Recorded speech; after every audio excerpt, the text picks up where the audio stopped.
Kitab Nabi Yesaya pasal 9 ayat 1 sampai dengan ayat 5. Namun kita akan membacanya mulai dari pasal terakhir, pasal 8 ayat terakhir, pasal 8 ayat 23, lalu pasal 9 ayat 1 sampai dengan ayat 5. Demikian firman Tuhan. Tetapi tidak selamanya akan ada kesuraman untuk negeri yang terhimpit itu. Kalau dahulu Tuhan merendahkan tanah Zebulon dan tanah Naptali, maka di kemudian hari Ia akan memuliakan jalan ke laut, daerah seberang sungai Yordan, wilayah bangsa-bangsa lain. Bangsa yang berjalan dalam kegelapan telah melihat terang yang besar. Mereka yang diam di negeri kekelaman, atasnya terang telah bersinar. Engkau telah menimbulkan banyak sorak-sorak dan sukacita yang besar. Mereka telah bersukacita di hadapanmu seperti sukacita waktu panen, seperti orang bersorak-sorai waktu membagi-bagi jarahan.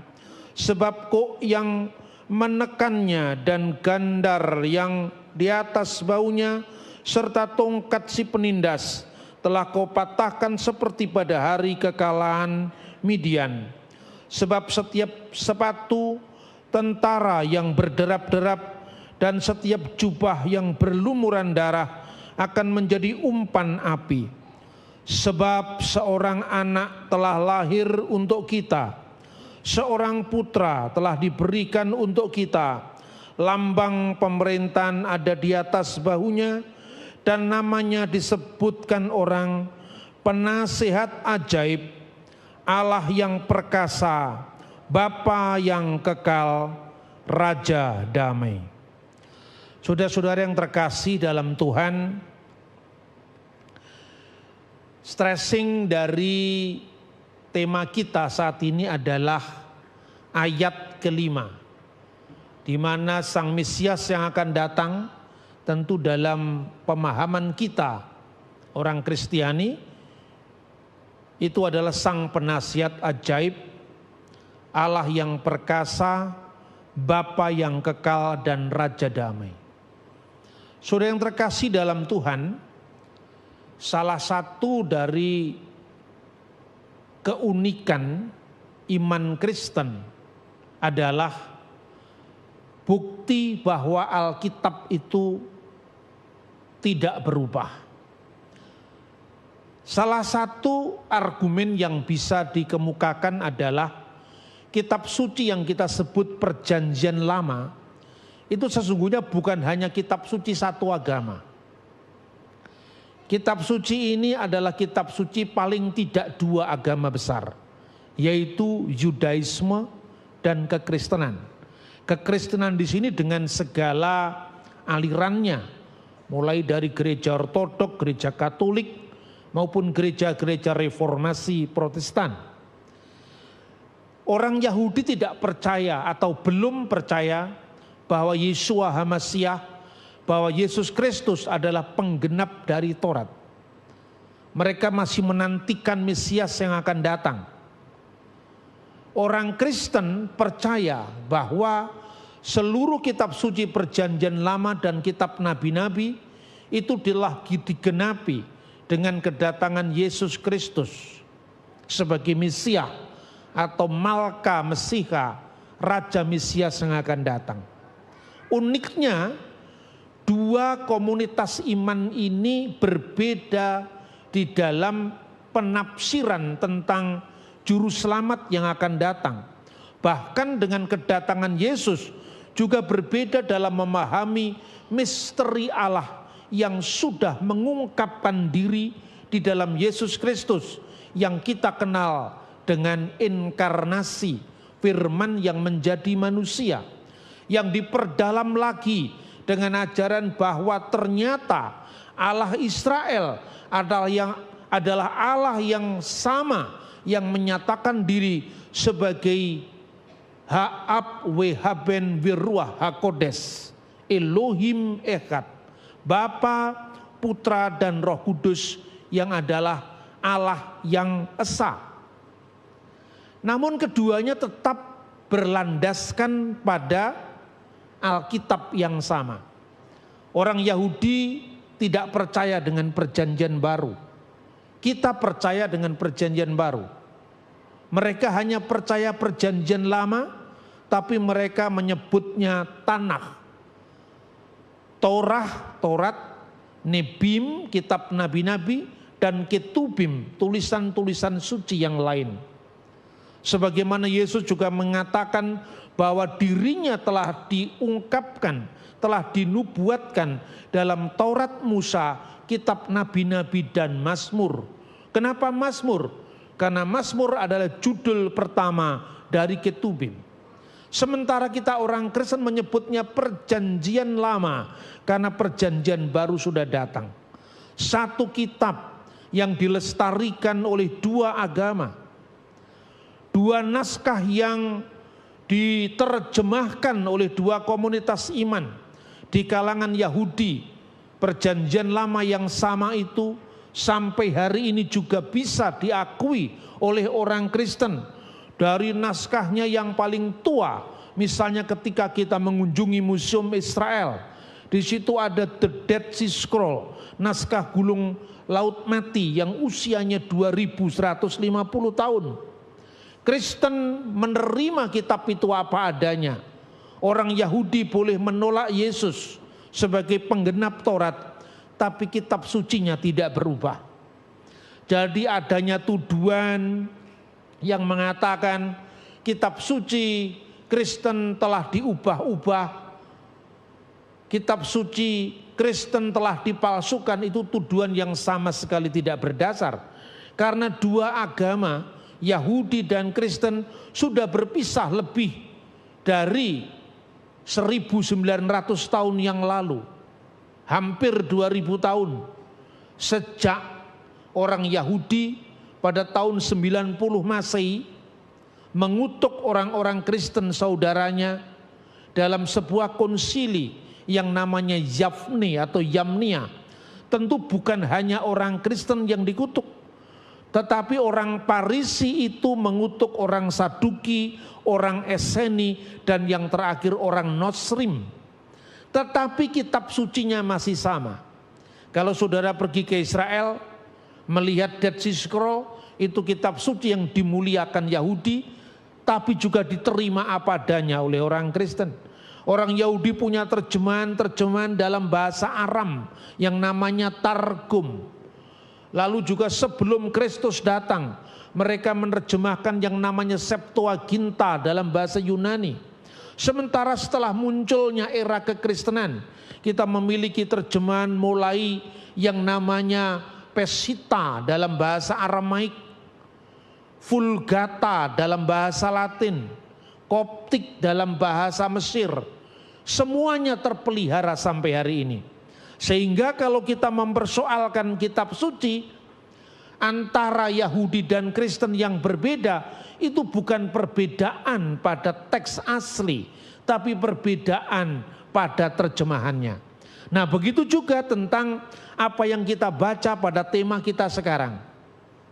Saudara-saudara kita orang Kristen, kita percaya bahwa nubuatan Alkitab ini yang sering kita baca setiap kali merayakan Natal, itu sudah digenapi dengan kedatangan Yesus Kristus. Yesus Kristuslah penasihat yang ajaib. Yesus Kristuslah yang kita yakini sebagai Allah yang perkasa, sebagai Bapa yang kekal, dan sebagai Raja damai. Namun orang Yahudi, kalau menerima itu tentu dia sudah menjadi Kristen. Bagi orang Yahudi teksnya masih sama, tapi mereka tidak mempercayai kalau itu sudah digenapi dalam Yesus Kristus.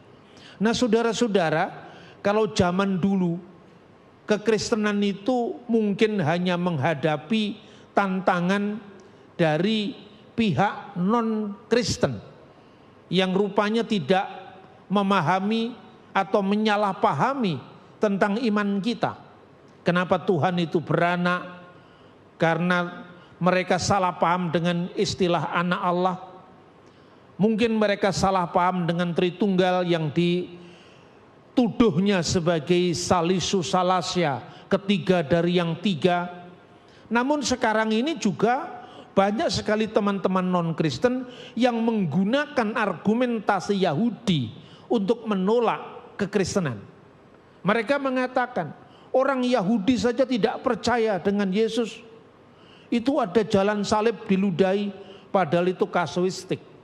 Yang meludahi itu hanya 1-2 orang, dan itu pun sudah ditangkap polisi. Tapi diviralkan terus menerus. Nah sekarang ini kita punya keuntungan karena ada era medsos. Namun itu juga merupakan hal yang cukup memberatkan kita apabila kita tidak melakukan pendampingan terhadap anak-anak kita. Maka orang seringkali menyoalkan. Misalnya ayat-ayat yang dipahami, oh Immanuel itu bukan Yesus. Ternyata orang Yahudi menafsirkan Immanuel itu sebagai anaknya Raja Ahaz. Termasuk Yesaya pasal 9 ayat 5. Oh itu bukan Yesus. Yesaya pasal 9 ayat 5 itu bicara tentang Raja Hizkia. Dan Raja Hizkia itu sudah terjadi. Maka di dalam pemahaman orang Yahudi ada 4 alasan kenapa itu bukan Yesus. Dan tentu pada hari ini saya akan menguraikan satu demi satu. Yang pertama, dalam teks aslinya itu digunakan bentuk masa lampau. Yang artinya kata sempurna yang sudah terjadi. Seorang anak telah dilahirkan untuk kita. Seorang putra telah diberikan untuk kita. Telah. Berarti sudah terjadi. Itu tidak bicara tentang masa depan. Karena itu bukan nubuat. Itu hal yang sudah terjadi. Yang kedua, ungkapan penasihat ajaib, Allah yang perkasa, Bapa yang kekal, Raja damai itu hanya diperuntukkan bagi Allah. Tidak diperuntukkan bagi anak yang dilahirkan itu. Atau putra yang diberikan itu. Yang ketiga, argumentasi mereka, teks ini berlaku untuk Hizkia, bukan untuk Yesus yang akan datang. Dan yang keempat, katanya, Perjanjian Baru tidak pernah mengutip langsung ayat ini. Kalau misalnya tentang Immanuel, itu jelas-jelas dikatakan, seperti ada tertulis, Tuhan sendiri akan memberikan tanda. Seorang anak darah akan melahirkan anak laki-laki. Dan hendaklah mereka menyebut dia Immanuel. Clear, ada ayatnya. Dari Mesir ku panggil anakku, ada ayatnya. Tapi Yesaya pasal 9 ayat 5 tidak pernah dikutip langsung oleh Perjanjian Baru. Nah saudara-saudara, bagaimana kira-kira kita memberikan pemahaman tentang 4 aspek yang tentu ini titik beda kita dengan orang-orang Yahudi. Tetapi setajam apapun perbedaan antara Yahudi dan Kristen, tapi dia berangkat dari teks ayat-ayat Alkitab yang sama. Nah karena itu kita akan membaca dulu dalam teks aslinya. Ya, kata yang diterjemahkan sebab seorang anak telah dilahirkan untuk kita. Dan seorang putra telah diberikan kepada kita. Itu pengulangan, penegasan. Inilah yang di dalam sastra Ibrani disebut sebagai bentuk atau gaya paralelisme sinonimus. Artinya seorang anak yang dilahirkan itu diulang lagi dengan seorang putra telah diberikan. Dalam bahasa aslinya ki yelet yulat lanu, karena seorang anak yulat telah dilahirkan bagi kita. Ben nitan lanu, dan seorang anak diberikan kepada kita. Watehi hamisrah al sikmu, dan lambang pemerintahan hamisrah al sikmu di atas baunya. Dan mereka akan menyebut namanya Wizikra Semo, dan mereka akan menyebut namanya Pele Yoes, El Gibor, Afiat Syar Shalom. Dia akan menyebut namanya. Yang pertama adalah penasehat ajaib.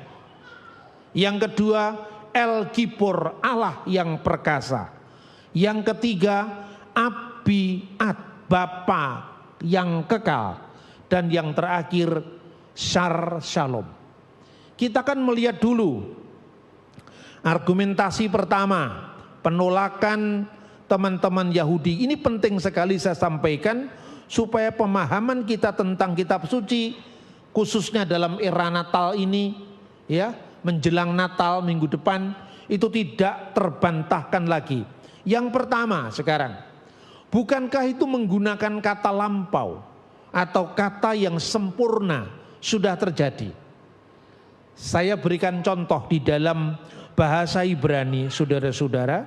Gaya ini juga terjadi pada, saya kasih contoh ayat ya.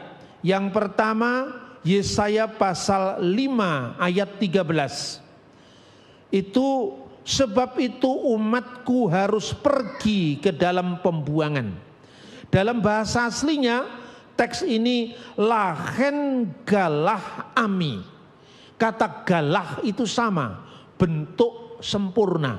Jadi artinya lahen galah ami. Umatku telah pergi ke pembuangan. Padahal masa ketika Yesaya menubuatkan ini masih dalam pemerintahan Hizkia, di mana pembuangan belum terjadi. Tapi kenapa bentuk ini dipakai? Karena itu lazim di dalam bahasa Ibrani. Dan ini tidak saya bahas lebih lanjut. Anda tidak mengerti ini pun tetap bisa masuk surga. Amin. Tapi saya hanya tunjukkan bukti bahwa sesungguhnya gaya seperti itu biasa. Misalnya lagi ya, di dalam Yesaya pasal 11 ayat 9. Tidak ada yang akan berbuat jahat atau yang berlaku busuk di seluruh gunungku yang kudus. Sebab seluruh bumi penuh dengan pengenalan akan Tuhan, seperti air laut yang menutupi dasarnya. Bahasa aslinya sama. Kata penuh itu juga bentuk yang sudah lampau. Tapi ini belum terjadi. Ini nubuatan yang masih akan terjadi. Di sana disebutkan ki maleah, maleah itu penuh. Haaret da'ah et Adonai, karena bumi telah penuh dengan pengenalan akan Tuhan. Padahal ini peristiwa belum terjadi. Mengapa? Karena pada pasal 11 ayat 10, maka pada waktu itu Taruk dari pangkal Isai akan berdiri sebagai panji-panji bagi bangsa-bangsa. Dia akan dicari oleh suku-suku bangsa dan tempat kediamannya akan menjadi mulia. Era mesianik masih akan datang. Era kedatangan Mesias yang disebut sebagai pangkal Isai, keturunan Daud belum terjadi, masih akan terjadi. Tapi ayat 9 menggunakan bentuk sempurna, ayat 10 menggunakan bentuk akan datang. Itu keberatan yang pertama terjawab. Lalu saudara-saudara yang kedua, keberatan kedua, gelar seperti misalnya Pele Yoed, penasihat ajaib, gelar seperti El Gibor, Allah yang perkasa, begitu juga Abiat, Bapa yang kekal, itu hanya berlaku untuk Allah. Lalu ada, kalau saudara-saudara membaca Alkitab terbitan Yahudi, maka saya katakan tadi, kitabnya teks aslinya sama tapi terjemahannya bisa beda. Itu Anda bisa membaca Jewish Bible Translation by Chabad. Itu ada apa namanya itu? Ada situsnya ya, bisa kita baca. Di sana dia menerjemahkan begini, dalam terjemahan Chabad ini. Sebab seorang anak telah lahir bagi kita, seorang putra telah diberikan kepada kita, dan kekuatan ada di atas baunya. Maka penasehat yang ajaib, Allah yang perkasa, Bapa yang kekal, menyebut namanya Raja Damai. Jadi terjemahan Kabat ini mengatakan yang disebut Raja Damai itu Hizkia. Yang menyebutnya adalah penasihat yang ajaib, Allah yang perkasa, Bapa yang kekal. Jadi Bapa yang kekal, Allah yang perkasa, penasihat ajaib itu Allah Israel. Lalu memberikan gelar kepada Hizkia Raja Damai. Secara sintaksis ini juga keliru. Teksnya jelas berbunyi, teks Alkitabnya. Jadi Kristen lebih setia pada teks. Teksnya jelas berbunyi Wayikrasemo, dan disebutlah namanya Peleyoets, penasihat yang ajaib, El Gibor, Allah yang perkasa, Abiat, Bapa yang kekal, Syar Salum, Raja Damai. Itu satu rangkaian. Jadi namanya akan disebut ada 4 gelar di sini. Yang pertama, penasihat yang ajaib, itu membuktikan kebijakan Mesias yang akan datang. Bahwa Mesias itu adalah raja yang bijaksana, yang mengatakan, marilah padaku hai kamu yang letih, lesu dan berbeban berat, aku akan memberikan kelegaan kepadamu. Mesias ini adalah Mesias yang penuh kebijaksanaan. Yang kedua, Allah yang perkasa. Ungkapan Elohim dalam bahasa Ibrani itu bisa ditafsirkan beragam. Bisa untuk Allah yang Maha Esa, seperti misalnya Kejadian pasal 1 ayat 1. Bereshit bara Elohim et hasamayim ve et saaret. Pada mulanya Allah menciptakan langit dan bumi. Ini maknanya Allah yang esa, Allah Israel yang esa. Tetapi Elohim juga bisa bermakna ilah lain. Misalnya dalam 10 perintah Tuhan, Lo yihye lecha Elohim akerim alpanai, jangan ada padamu ilah lain di hadapan hadiratku.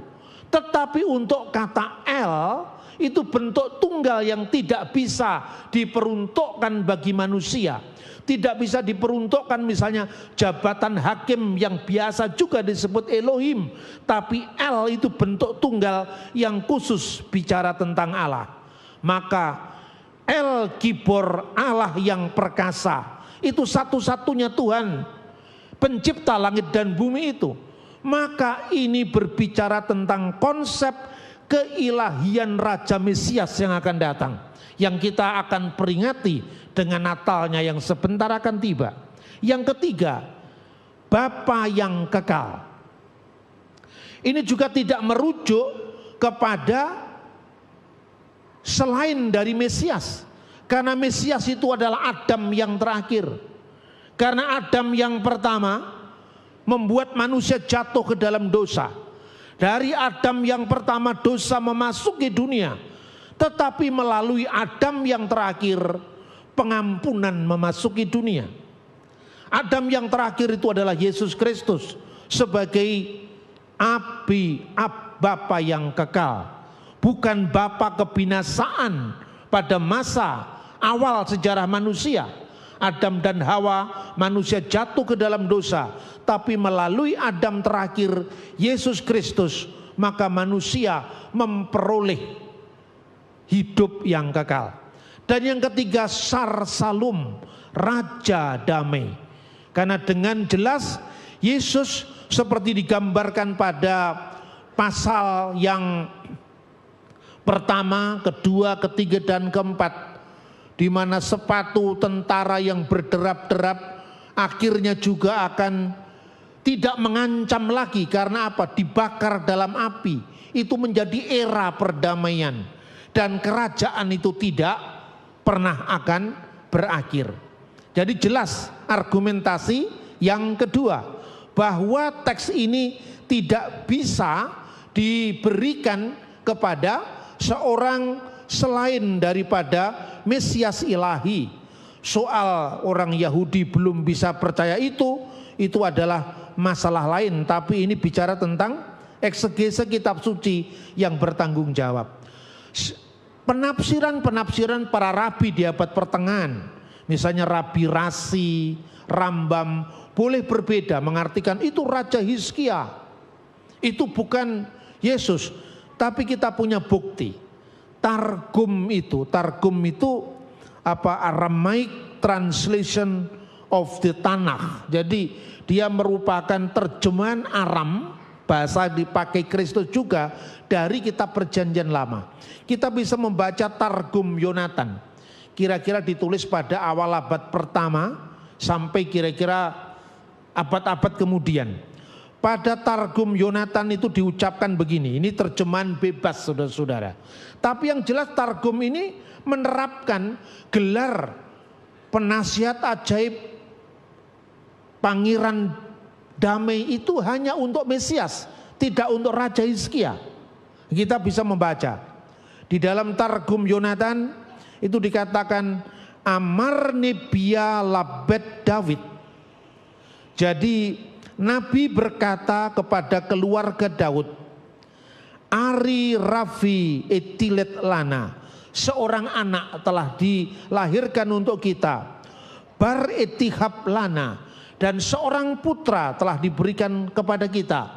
Tadi persis mencontoh dari teks asli Ibrani, yaitu paralelisme, sinonimus.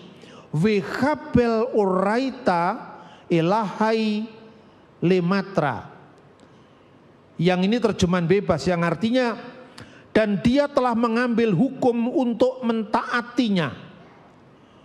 Weitkri semai min kodam, dan namanya akan disebut di hadapannya Mapli Etsa, penasehat yang ajaib, atau yang ajaib nasihatnya. Lalu yang kedua Eloha Kibara, Allah yang perkasa. Tapi di sini disatukan dengan Bapa yang kekal. Jadi diungkapkan dalam satu kalimat, Eloha Kibara Hayam Le Almaya, Allah yang kekal, yang hidupnya tidak pernah berakhir. Kemudian yang ketiga, Mesiha das Selama, yaitu Mesias, ya, damai. Mesiha des Selama. Jadi selama itu Shalom, bahasa Aramaik. Artinya Mesias sang damai. Yaski alana beyomohi, yang menyertai kita pada hari-harinya.